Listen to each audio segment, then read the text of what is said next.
খাচী ছাগলী মাংস সকলোৱে বনায় আমাৰ হোটেলত কেনেধৰণে বনোৱা হয় আপোনালোকলৈ আজি মই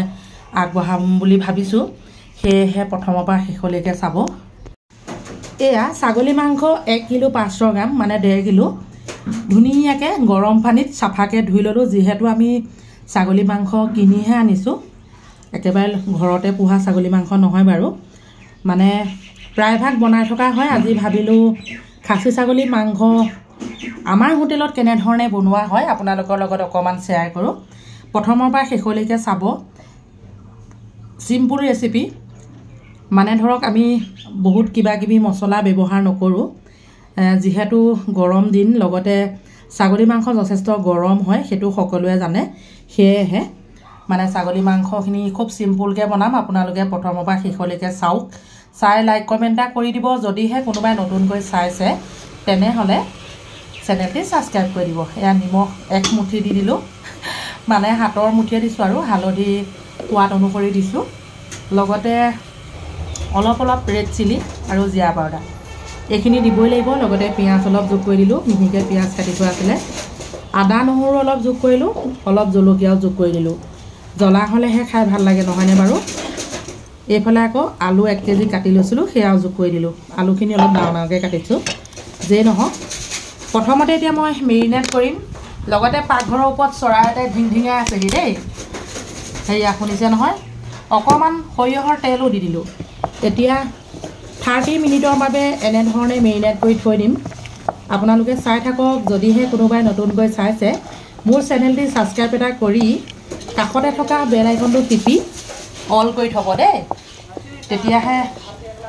নতুন ভিডিঅ'সমূহ আপোনালোকে ঘপককৈ পাব মানে আপোনালোকে প্ৰথমতেই পাব আৰু চাব পাৰিব লগতে যিসকল নতুন ৰান্ধনি তেওঁলোকৰ বাবে সহজ হ'ব বৰ দীঘলীয়া কৰা নাই অলপকৈ দেখুৱাইছোঁ বহুত দীঘলীয়া হ'লে মানুহে ভালো নাপায় দিয়কচোন সেয়েহে কম সময়ৰ ভিতৰতে দেখুৱাব বিচাৰিছোঁ আপোনালোকে চাই গৈ থাককচোন এয়া চাওক এতিয়া মই খুব সুন্দৰকৈ হালধি নিমখ ৰেড চিলি অকণমান জিৰা পাউডাৰ সকলোখিনি মিশ্ৰণ কৰি এনেকৈ ঢাকি থৈ দিম এতিয়া লাহেকৈ 30 মিনিট হৈ গ'ল কেৰাহী এটা পাতিলোঁ কেৰাহী পাতি মই সৰিয়হৰ তেল যোগ কৰিলোঁ সৰিয়হৰ তেল আপোনালোকে কোনে ব্যৱহাৰ কৰে বাৰু এয়া চাওক সৰিয়হৰ তেল গৰম হোৱাৰ লগে লগে অলপ পিঁয়াজ যোগ কৰিলোঁ মই আকৌ যিকোনো মাংস বনাওঁতে পিঁয়াজখিনি একেবাৰে ৰঙা কৰি নেপেলাওঁ কিয় কওকচোন যিহেতু মাংসখিনি 15 মিনিট ভাজিম তেতিয়া সকলো মছলা ৰঙা হৈ যাব আৰু মিলি যাব সেয়েহে 15 মিনিট এনেধৰণে ভাজি থাকিম তাৰ পাছতে আপোনালোকক দেখুৱাম আৰুনো কি যোগ কৰিম আৰু শেষলৈকে আপোনালোকে চাই থাকক বেছি দীঘল নহয় আপোনালোকে লক্ষ্য কৰিছে আৰু এয়া চাই থাকক দেই আপোনালোকে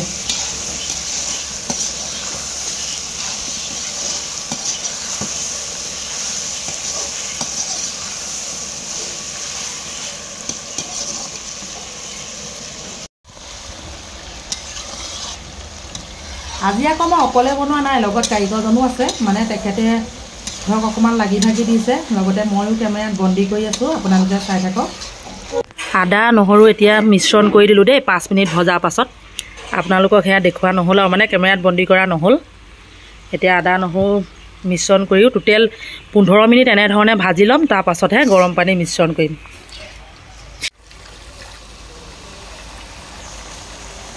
ইতিমধ্যে আমাৰ 15 মিনিট ভজা হৈ গ'ল দেই কাৰিকৰজনে মই লাগি পেলাই বনাইছোঁ মানে আজি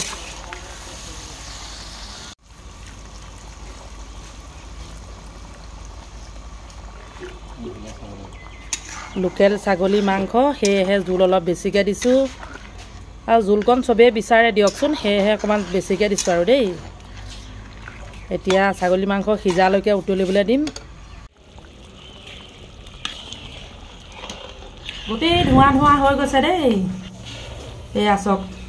শেষত আপোনালোকক দেখুৱাইছোঁ মানে 30 মিনিট পুৰা উতলিলে ইতিমধ্যে ছাগলী মাংস হৈ গ'ল কেনেকুৱা লাগিলে জনাব দেই বাই বাই